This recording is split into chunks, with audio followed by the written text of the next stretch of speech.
ఈరోజు పిన్నెల్లి రామకృష్ణారెడ్డి మీద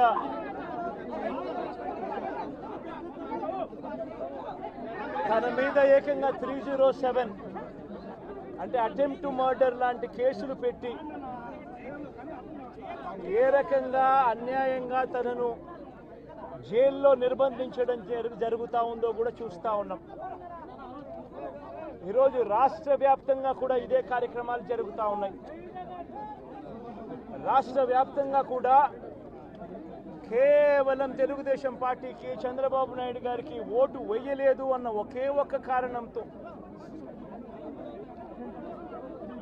ఒక కారణంతో ఏకంగా ఆస్తులను ధ్వంసం చేస్తూ ఉన్నారు, దొంగ కేసులు పెడతా ఉన్నారు. వీళ్ళే కొడతారు, మళ్ళీ వీళ్ళే అటువైపున ఉన్న వారి మీద వాళ్ళు కొట్టారు అని చెప్పి కేసులు పెడతారు. ఇంతటి దారుణంగా ఈరోజు రాష్ట్రంలో పరిపాలన సాగిస్తూ ఉన్నారు. నేను అడుగుతా ఉన్నా, ఇదే గత 5 సంవత్సరాల కాలంలో వైఎస్ఆర్సీపీ పరిపాలనలో ఉండగా, వైఎస్ఆర్సీపీ ప్రభుత్వంలో ఉండగా అప్పుడు జగన్ ఏం చేశాడు?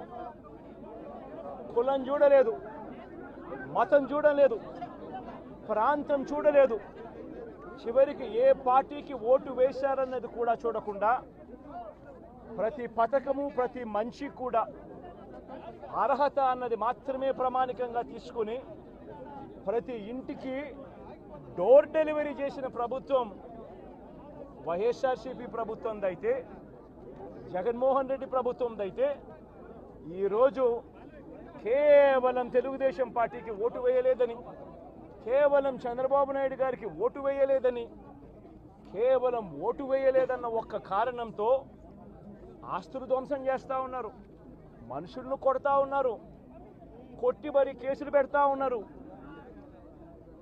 ఇంతటి అన్యాయంగా రాష్ట్రాన్ని రావణ కాష్టం చేస్తూ ఉన్నారు.